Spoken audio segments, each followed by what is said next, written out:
Hello everyone, good morning to all of you. Welcome to logic Pathshala. आज की इस video में फ्रेंड्स हम कवर करेंगे 11th ऑफ जनवरी के इंपॉर्टेंट करंट अफेयर्स के क्वेश्चंस। फ्रेंड्स, इस वीडियो का जो पीडीएफ है वो आप लोग को मिल जाएगा टेलीग्राम ग्रुप से, जिसका लिंक दिया गया है डिस्क्रिप्शन बॉक्स में। सो चलिए फ्रेंड्स, आज के इस इंपॉर्टेंट सेशन को स्टार्ट करते हैं एक मोटिवेशन कोट से। Work hard in a silence, let your success be your noise. देखिए, अपना ना हार्ड वर्क जो है ना बहुत साइलेंस तरीके से करें। किसी किसी को ऐसा होता है ना कि सबको बता के इतना हार्ड वर्क ना करें। अपना हार्ड वर्क अपने अपने मेहनत करें ज़्यादा, किसी को बिना बताए। और अपनी सक्सेस को जो है वो अपनी सक्सेस को अपनी आवाज़ बनाएं या अपनी सक्सेस को शोर मचाने दें। तो जब आप अपनी हार्ड वर्क करेंगे फ्रेंड्स लाइफ में और अच्छे से डेली आपका जो टारगेट है उसको कंप्लीट करेंगे, तो आप देखिए एक ना एक दिन अपने सक्सेस के रास्ते पे ज़रूर पहुंच जाएंगे। बात करते हैं फ्रेंड्स आज के इम्पॉर्टेंट डे। आज फ्रेंड्स क्या है, तो आज लाल बहादुर शास्त्री जी की डेथ एनिवर्सरी होती है। लाल बहादुर शास्त्री जी हमारी इंडिया के सेकंड प्राइम मिनिस्टर रहे थे और 11th ऑफ जनवरी 1966 को लाल बहादुर शास्त्री जी की डेथ हुई थी। तो 11 जनवरी को इनकी डेथ एनिवर्सरी जो है मनाई जाती है। The death anniversary of the second prime minister of India is observed on 11th of January. He passed away on this day in 1966 in Tashkent Uzbekistan. तो इनका निधन हुआ था ताशकंद उज्बेकिस्तान में 1966 में। अच्छा फ्रेंड्स, ये भी इंपॉर्टेंट पॉइंट्स और डिस्कस करते हैं। तो लाल बहादुर शास्त्री जी का जो मेमोरियल है उसका नाम है विजय घाट, और कहाँ पर है ये? न्यू दिल्ली में। इनका जन्म हुआ था 2 अक्टूबर 1904 को। 2 अक्टूबर को इनका जन्म हुआ था और 1926 में ही got the title Shastri in Kashi Vidyapith university as a mark of scholarly success. तो ये बहुत इंपॉर्टेंट है कि इन्हें शास्त्री जी का जो टाइटल है वो कौन सी ईयर में मिला था, ये एग्ज़ाम के लिए इंपॉर्टेंट हो सकता है। तो ये टाइटल इन्हें मिला था 1926 में। फर्स्ट क्वेश्चन की बात करते हैं। देखिए, पहला क्वेश्चन है हमारा, Gabriel Attal has been elected as a new prime minister of which country after the resignation of Elisabeth Borne. देखिए, अभी जो है गैब्रियल अटल ये नए जो है प्रधानमंत्री चुने गए हैं कौन से देश के? तो ये नए प्रधानमंत्री चुने गए हैं फ्रांस देश के। फ्रांस में अभी प्राइम मिनिस्टर कौन थी? Elizabeth born. लेकिन उन्होंने जो है इस्तीफ़ा दे दिया है, रिज़ाइन कर दिया है, और उसके बाद अब यहाँ पे जो नए प्राइम मिनिस्टर बने हैं उनका नाम याद रखिएगा, गैब्रियल अटल। गैब्रियल अटल जो है सिर्फ 34 एज के हैं और अभी जो मॉडर्न फ्रेंच हिस्ट्री है उसमें सबसे यंगेस्ट ये प्राइम मिनिस्टर हैं। करंटली जो है फ्रेंड्स ये यहाँ के एजुकेशन मिनिस्टर के रूप में काम कर रहे थे, लेकिन अब ये फ्रांस देश के बन गए हैं न्यू प्राइम मिनिस्टर। ठीक है फ्रेंड्स, याद रखिएगा, इंपॉर्टेंट है। फ्रांस की बात करते हैं। फ्रांस आप देख सकते हैं मैप में यहाँ पे, और फ्रांस की कैपिटल क्या है? पेरिस है। यहाँ के प्रेसिडेंट कौन है? Emmanuel Macron. इमैनुअल मैक्रो से याद रखिएगा कि ये जो है अभी जो रिपब्लिक डे सेलिब्रेशन है उस पर एज अ चीफ गेस्ट इनको इनवाइट किया गया है। और प्राइम मिनिस्टर कौन बन गए हैं? गैब्रियल अटल। कुछ और बात करते हैं न्यूली अपॉइंटेड प्राइम मिनिस्टर्स और प्रेसिडेंट्स की। बांग्लादेश में दोबारा से देखिए 5वीं बार यहाँ की प्राइम मिनिस्टर चुनी गई है शेख हसीना। कॉन्गो के प्रेसिडेंट कौन है? फेलिक्स शिशेकदी, दूसरे टर्म के लिए इनको जो है इलेक्ट किया गया। इजिप्ट के तीसरी बार प्रेसिडेंट बने हैं Abdel Fattah Al Sisi. Poland के प्राइम मिनिस्टर बने डोनाल्ड टस्क। लग्जमबर्ग के प्राइम मिनिस्टर बने हैं लुइस फ्राइडिन। स्पेन के प्राइम मिनिस्टर दोबारा से इलेक्ट हुए हैं पेड्रो सांचेज। नेक्स्ट क्वेश्चन, अगला क्वेश्चन है, India has sign an MoU with which country for small satellite project. Bharat ने जो है स्मॉल सैटेलाइट प्रोजेक्ट्स के लिए किस देश के साथ में जो है एक समझौते ज्ञापन पर हस्ताक्षर किए हैं? तो इंडिया ने जो है ये एमओयू साइन किसके साथ में किया है? मॉरिशस के साथ। ध्यान रखिएगा, मॉरिशस के साथ ये एमओयू साइन किया है। ये जो पार्टनरशिप है ना, इससे ना केवल देखिए इंडस्ट्रियल कैपेबिलिटीज़ जो है ये एनहेंस होगी यानी बढ़ेंगी, ऑल्सो यहाँ पे इंडिया के अंडर जो एम्प्लॉयमेंट अपॉर्चुनिटीज़ हैं वो भी जो है जनरेट होंगी। तो इसी पर्पस को लेके ये एमओयू इंडिया और मॉरिशस के बीच में साइन किया गया है। कुछ और एमयू की बात करते हैं जो इंडिया की अदर कंट्रीज़ के साथ में साइन हुआ है। जैसे इंडिया और गुयाना ने जो कि कभी एक एमयू साइन किया था हाइड्रोकार्बन सेक्टर के लिए। इंडिया और मलेशिया ने जो है एक एमयू साइन किया था for the cooperation in broadcasting. India और इटली के बीच में एक मोबिलिटी और माइग्रेशन पार्टनरशिप एग्रीमेंट साइन हुआ। इसके अलावा इंडिया रशिया ने जो है एक पैक्ट साइन किया था on construction of future power generating unit of Kudankulam nuclear plant Tamil Nadu. Tamil Nadu में जो कुडानकुलम न्यूक्लियर प्लांट है उसकी फ्यूचर पावर जो यूनिट्स हैं उनके कंस्ट्रक्शन के लिए इंडिया ने एमओयू साइन किया था किस देश के साथ? रशिया के साथ। नेक्स्ट क्वेश्चन, अगला क्वेश्चन है the Indian Railways has set a target to become the world largest green railway by which year? So देखिए अभी भारतीय रेलवे ने ना कौन से वर्ष तक दुनिया की सबसे बड़ी हरित रेलवे बनने का लक्ष्य रखा है? तो इंडिया ने जो ये टारगेट रखा है ना वो कब तक का रखा है? तो ये ईयर आपको याद रखना है 2030। तो इंडिया ने वर्ल्ड का लार्जेस्ट ग्रीन रेलवे बनने का टारगेट कब तक रखा है? 2030 तक रखा हुआ है। So with the vision of providing an eco friendly faster and energy efficient mode of transportation, Indian railway is marching ahead towards 100% electrification of broad gauge tracks. So India जो है ना 100% इलेक्ट्रिफिकेशन की तरफ जो है वो आगे बढ़ रहा है और इसी के साथ जो ग्रीन रेलवे बनने का टारगेट है ये इंडिया ने कब तक रखा है? 2030 तक। तो इसको याद रखना है हमें, 2030 तक रखा है। नेक्स्ट बात करें, विच मिनिस्ट्री हैज़ ऑर्गेनाइज्ड कला उत्सव 2024 इन न्यू दिल्ली? सो अभी नई दिल्ली में देखिए कला उत्सव 2024 का आयोजन जो है किस मिनिस्ट्री ने किया है? सही आंसर है मिनिस्ट्री ऑफ एजुकेशन। तो शिक्षा मंत्रालय जो है इसने ऑर्गेनाइज किया कला उत्सव 2024। वेन्यू ज़रूर याद रखिएगा, न्यू दिल्ली में 9 to 11 ऑफ जनवरी जो है इसका आयोजन किया गया है। अराउंड इसमें 700 स्टूडेंट फ्रॉम 36 स्टेट और यूटीज़, केंद्र विद्यालय संगठन, नवोदय विद्यालय समिति, तो इन सभी ने जो है अपनी अपनी जो इनकी शैलियाँ हैं उसमें अपनी अपनी आर्ट्स जो है उसको शोकेस किया था कला उत्सव सेरेमनी के इनॉग्रल में। यहाँ पे देखिए मैं आपको कुछ और इम्पॉर्टेंट न्यूज़ रिवाइज करा देती हूँ मिनिस्ट्री से रिलेटेड। तो जितना हम रिवीजन करेंगे उतना हमारे लिए देखिए बहुत ज़्यादा बेनिफिट रहेगा। मिनिस्ट्री ऑफ पंचायती राज, इन्होंने लॉन्च किया ज्योग्राफिक इंफॉर्मेशन सिस्टम एप्लीकेशन और इस एप्लीकेशन का नाम है ग्राम मानचित्र, याद रखिएगा। इसके अलावा मिनिस्ट्री ऑफ जल शक्ति जो है इसने होस्ट किया जल इतिहास उत्सव को और ये उत्सव कहाँ पे हुआ था? नई दिल्ली में। अब मीटिंग और वर्कशॉप जो कि रिलेटेड है एशिया पैसिफिक मनी लॉन्ड्रिंग, इससे रिलेटेड तो ये मीटिंग या वर्कशॉप जो थी इसको होस्ट किसने किया था? Ministry of finance and revenue ने। नेक्स्ट है कि ministry of housing and urban affairs जो है उन्होंने एक इनिशिएटिव को अनवील किया और इस इनिशिएटिव का नाम क्या रखा? Women for water, water for women campaign. तो इस कैंपेन का अनावरण किया ministry of housing and urban affairs ने। नेक्स्ट क्वेश्चन है, अगला क्वेश्चन है Ustad Rashid Khan died at the age of 55 in Kolkata, he was from which gharana? So बात करें यहाँ पे उस्ताद राशिद खान की, तो इनका अभी 55 वर्ष की आयु में कोलकाता में निधन हो गया। किस घराने से थे ये? तो फ्रेंड्स इनका घराना था रामपुर सहाशवान घराना। ठीक है, म्यूज़िक से इनका संबंध था, ये भी आप याद रख सकते हैं। इनका जन्म हुआ था उत्तर प्रदेश के बदायूं में। ही वॉज रामपुर सहसवान घरानास, तो ये यहाँ से बिलोंग करते थे। He is the great grandson of घराना फाउंडर इनायत हुसैन खान। तो इस घराने के जो संस्थापक थे इनायत हुसैन खान, उनके ये ग्रेट ग्रैंडसन थे। Next, who has inaugurated and lays foundation stone of 12 national highway project with a total length of 105 kilometre और इनकी वर्थ है 1464 करोड़ इन केरला।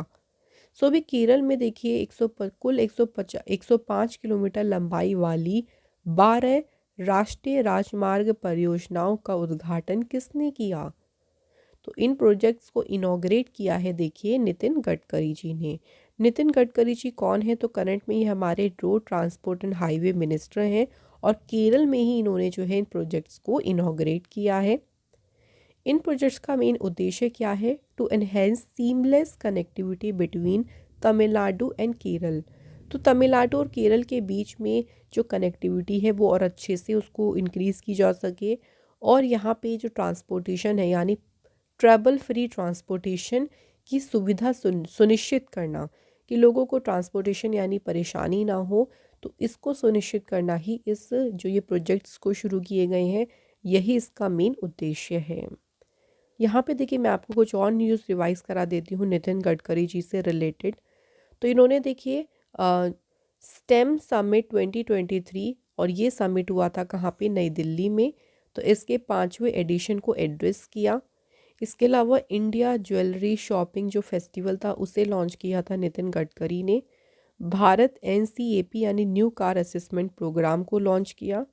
नितिन गडकरी जी ने राजस्थान में 11 हाईवे प्रोजेक्ट जिनकी वर्थ कितनी है 5600 करोड़ रुपीस, इसकी आधारशिला रखी। अब केरल स्टेट की बात करें तो देखिए केरल की फॉर्मेशन हुई 1 नवंबर 1956 को। CM है पिनरई विजयन, गवर्नर है आरिफ मोहम्मद खान। लोकसभा की सीटें हैं 20, राज्यसभा की सीटें हैं यहाँ पे 9। केरल के नेशनल पार्क देखिए कौन कौन से हैं? Anai Mudi Shola national park, Eravikulam, Mathikettan Shola national park, इसके अलावा है Pambadum Shola, Periyar national park and silent valley national park. Kerala से कुछ और इम्पॉर्टेंट न्यूज़ की बात करें तो देखिए केरल पहला स्टेट बना जिसने हर एक डिस्ट्रिक्ट्स में हॉल मार्किंग जो सेंटर्स हैं इनको जो है सेटअप किया। इसके अलावा केरल की पहली बिल्डिंग जिसको 3D प्रिंटिंग टेक्नोलॉजी को यूज़ करके बनाई गई, इस बिल्डिंग का नाम क्या रखा? अमेज 28। केरल जो है पहला स्टेट बना to have drone surveillance in all police districts. इसके अलावा फ्रेंड्स केरल सरकार ने Kerala fibre optic network project को लॉन्च किया। केरल ने केरल जो है उसने डिक्लेयर किया है खुद को इंडिया का पहला टोटल गवर्नड स्टेट। इसके अलावा केरल ने शुरू किया था one panchayat one playground project को। केरल में देखिए जो केरल का वायनाड डिस्ट्रिक्ट है ये पहला डिस्ट्रिक्ट बना है इंडिया में जिसने सभी ट्राइबल लोगों को बेसिक डॉक्यूमेंट्स प्रोवाइड किए हैं। नेक्स्ट क्वेश्चन की बात करते हैं। Which state government has launched Yogyashree scheme? Yogyashree जो योजना है इस योजना को किस राज्य सरकार ने शुरू किया है? तो फ्रेंड्स ये योजना शुरू करी है वेस्ट बंगाल गवर्नमेंट ने। अब ये जो योजना है इसका मेन उद्देश्य क्या है शुरू करने का? मेन उद्देश्य है इसका to provide free training module for SC and ST students in West Bengal, specially targeting entrance and competitive examinations. तो इस पहल का मेन उद्देश्य है पश्चिम बंगाल में जो देखिए SC और ST स्टूडेंट्स हैं उनको फ्री में प्रशिक्षण जो मॉड्यूल है ट्रेनिंग मॉड्यूल है वो प्रदान करना। स्पेशली उनका जो टारगेट है जैसे कोई एंट्रेंस एग्ज़ाम की तैयारी कर रहा है या कोई कॉम्पिटिटिव एग्ज़ाम्स की तैयारी कर रहे हैं तो उनको फ्री ट्रेनिंग जो है प्रोवाइड करना, ये उद्देश्य है इस इनिशिएटिव का। वेस्ट बंगाल की फॉर्मेशन हुई थी 15 अगस्त 1947। कैपिटल है कोलकाता, CM है ममता बनर्जी, गवर्नर है CV आनंद बोस। यहाँ के नेशनल पार्क देखिए कौन कौन से हैं? Sundarban national park, Buxa tiger reserve, Gorumara, Jaldapara और Neora valley national park. West Bengal से देखिए कुछ इंपॉर्टेंट न्यूज़ की बात करूँ तो अभी यहाँ पे गंगा सागर मेला ऑर्गेनाइज हुआ है। वेस्ट बंगाल ने अलाउ किया अपने यहाँ पे पॉपी कल्टीवेशन को। वेस्ट बंगाल की जो गवर्नर है वेस्ट बंगाल जो चीफ मिनिस्टर हैं ममता बनर्जी, उन्होंने यहाँ पे 2 प्रोग्राम शुरू करे थे। एक का नाम था दीदीर सुरक्षा कवच, दूसरा था दीदीर दूत। याद रखिएगा ये सभी इंपॉर्टेंट न्यूज़ है और कोशिश करें क्वेश्चन में से अपनी पुरानी न्यूज़ को रिवाइज करने की। नेक्स्ट न्यूज़ है देखिए 23 old Divya Kirti Singh Rathore of Rajasthan has received the prestigious Arjuna award from president Droupadi Murmu. She becomes the first Indian women Arjuna award for which sport. So देखिए अभी प्रेसिडेंट द्रौपदी मुर्मू जी के द्वारा अर्जुन पुरस्कार दिए गए हैं, जिसमें राजस्थान की 23 ओल्ड दिव्या कीर्ति सिंह राठौर हैं जिनको मिला है अर्जुन अवार्ड. अब यहाँ बात करें कि वे किस खेल के लिए उन्हें जो है ये अर्जुन अवार्ड दिया गया है, तो ये है कौन से स्पोर्ट से बिलोंग करती है, इक्वेस्ट्रियन यानी घुड़सवारी. और इम्पॉर्टेंट बात ये है कि इस खेल के लिए यानी घुड़सवारी के लिए ये फर्स्ट इंडियन वुमेन बनी है जिन्हें अर्जुना अवार्ड रिसीव हुआ है, तो इसलिए इनका नाम ज़्यादा इंपॉर्टेंट होगा. याद रखेंगे दिव्या कीर्ति सिंह राठौर. मैं आपको यहाँ पे एक लिस्ट भी प्रोवाइड कर देती हूँ कि किन किन को अर्जुना अवार्ड जो है वो दिया गया है. तो देखिए यहाँ पे अर्जुना अवार्ड के विनर्स की बात करें तो यहाँ पे देखिए सबके स्पोर्ट्स भी हैं, क्योंकि हमें स्पोर्ट्स से भी याद रखना है. इंपॉर्टेंट में देखिए जैसे ओजस प्रवीण देवताले आर्चरी से इनका संबंध है. पारुल चौधरी इनका स्पोर्ट्स कौन सा है, एथलेटिक्स. अदिति गोपी चंद स्वामी इनका स्पोर्ट्स कौन सा है, archery. Mohammed Husamuddin boxing. R Vaishali chess. Mohammed Shami cricket, तो ये भी इंपॉर्टेंट होगा मोहम्मद शामी. अनुष अग्रवाला इक्वेस्ट्रियन यानी घुड़सवारी. इसके अलावा देखिए दिव्या कीर्ति सिंह, अभी ये बताया मैंने आपको, इक्वेस्ट्रियन और फर्स्ट इंडियन वुमेन बनी जिनको मिला है इस कैटेगरी में जो है अर्जुना अवार्ड. दीक्षा दागर गोल्फ. इसके अलावा कृष्णा बहादुर पाठक, सुशीला चानू ये दोनों हैं हॉकी से. पवन कुमार ऋतु नेगी इनका स्पोर्ट्स है kabaddi. Nasreen kho kho. Pinki lawn bowls. Aishwary Pratap Singh Tomar shooting. Esha Singh shooting. Harinder Pal Singh Sandhu squash. Ayhika Mukherjee table tennis. Sunil Kumar Antim Panghal wrestling. Naorem Roshibina Devi wushu. Sheetal Devi para archery से संबंध है इनका. Illuri Ajay Kumar Reddy blind cricket. Prachi Yadav para canoeing and Murali Sreeshankar athletics. तो ये सभी जो हैं यहाँ पे याद रखिए, इन सभी को अर्जुना अवार्ड से सम्मानित किया गया है. अर्जुना अवार्ड्स की बात करती हैं तो स्पोर्ट्स एंड गेम्स में आउटस्टैंडिंग परफॉर्मेंस के लिए अर्जुन अवार्ड दिया जाता है. ये हमारी इंडिया का सेकंड हाईएस्ट स्पोर्टिंग ऑनर है, क्योंकि जो फर्स्ट की बात करें तो सबसे हाईएस्ट स्पोर्टिंग ऑनर कौन सा है, मेजर ध्यानचंद खेल रत्न अवार्ड. अर्जुना अवार्ड सबसे पहली बार 1961 में ये दिया गया था. ठीक है, इसको भी याद रखिएगा कि फर्स्ट इसकी शुरुआत कब हुई थी. सो यहाँ पे हमारे जो आज के सभी करंट अफेयर्स के क्वेश्चंस हैं वो कंप्लीट हो गए हैं. बात करते हैं स्ट्रेटेजी के क्वेश्चंस की. तो फर्स्ट क्वेश्चन है, which country is the largest producer of tungsten in the world. World में टंगस्टन का सबसे बड़ा उत्पादक देश कौन सा है. तो फ्रेंड्स सबसे ज़्यादा जो टंगस्टन है देखिए पूरे वर्ल्ड में वो कहाँ पे होती है, आंसर इज़ चाइना. चाइना सबसे ज़्यादा टंगस्टन को प्रोड्यूस करता है. नेक्स्ट देखिए, Rudraprayag is situated at the Confluence of which reverse. Rudraprayag जो है किन नदियों के संगम पर स्थित है, तो ये है मंदाकिनी और अलकनंदा के संगम पर. Next, Sardar Sarovar dam is built on which of the following river. Sardar Sarovar बांध निम्नलिखित में से किस नदी पर बनाया गया है. तो फ्रेंड्स ये जो बांध है ये बनाया गया है नर्मदा रिवर पे. नर्मदा रिवर पे कौन सा डैम बना है, सरदार सरोवर डैम. नर्मदा रिवर का ओरिजिनेट कहाँ से होता है, अमरकंटक की पहाड़ियों से ये नदी निकलती है. Next question, the famous Gir forest is located in which state of country. So जो गिर फॉरेस्ट है ये कहाँ पे है, कौन से राज्य में है, ये है फ्रेंड्स गुजरात स्टेट में. सो कंप्लीट यहाँ पे क्वेश्चंस. अब बात करें हम लोग रिवीजन क्वेश्चंस की, तो कल के क्वेश्चंस को थोड़ा रिवाइज कर लेते हैं. तो फर्स्ट क्वेश्चन देखिए, बांग्लादेश प्राइम मिनिस्टर शेख हसीना ये 5वीं बार यहाँ पे री इलेक्ट हुई हैं प्राइम मिनिस्टर पद पे. What is the name of Sheikh Hasina's party. इनकी पार्टी का नाम है आवामी लीग। नेक्स्ट क्वेश्चन है, how many Rajya Sabha members are set to retire in 2024? 2024 में कितने राज्यसभा के सदस्य रिटायर होने वाले हैं? 68। नेक्स्ट देखिए, Franz Beckenbauer football player died at the age of 78, he was from which country? So अगर बात करते हैं फ्रांस बेकनबायर की, तो फुटबॉल से देखिए इनका संबंध है और ये किस देश से है? तो फ्रेंड्स ये किस देश से थे? इनका भी निधन हो गया है जर्मनी से। नेक्स्ट है देखिए, which of the following state government will set up a pharma park in the state?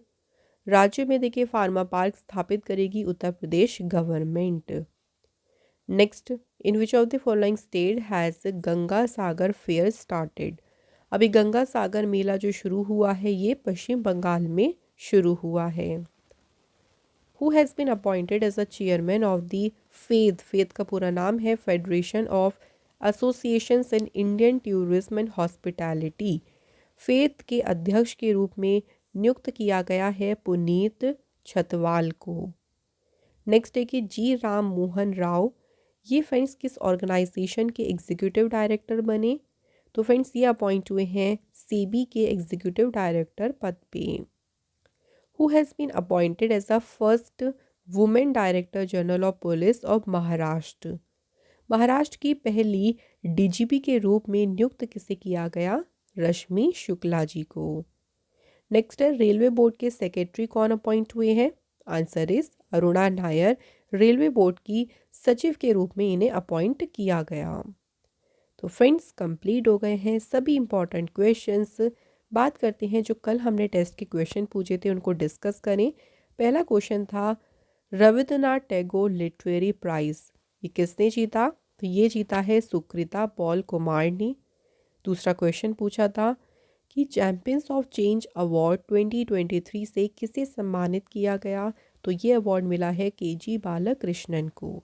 So thank you friends, सभी के आंसर्स दोनों क्वेश्चन के बिल्कुल सही थे और हमने आज कमेंट इंक्लूड किया है जतिन एंड प्रिया, सो आप दोनों को भी स्पेशली थैंक यू। एंड अब बात करते हैं आज के क्वेश्चंस की। डेली देखिए करंट अफेयर्स में आपको 2 क्वेश्चंस मिलते हैं, आप ज़रूर कोशिश करें इनके आंसर हमें कमेंट करके बताने की। पहला क्वेश्चन है आज का, देखिए कि नेवल स्टाफ के वाइस चीफ यानी नौसेना स्टाफ के उप प्रमुख के रूप में किसे नियुक्त किया गया? और दूसरा क्वेश्चन है world day of war orphans, जिसे हिंदी में कहते हैं विश्व युद्ध अनाथ दिवस, हर एक साल किस दिन मनाया जाता है? तो जल्दी से फ्रेंड इन दोनों क्वेश्चन के आंसर आप हमें कमेंट बॉक्स में कर दीजिए। इसी के साथ करंट अफेयर्स का सेशन होता है यहाँ पे कंप्लीट। फ्रेंड्स अगर आप हमारे चैनल को कुछ भी कंट्रीब्यूट करना चाहते हैं अपने अकॉर्डिंग, तो यहाँ से आप हमें कंट्रीब्यूट कर सकते हैं और ऐसे ही सेशन में फिर आप लोगों से मिलेंगे। तब तक हार्ड वर्क करिए, अपना ध्यान रखें। Good bye, take care, have a good day. Thank you so much for watching this video.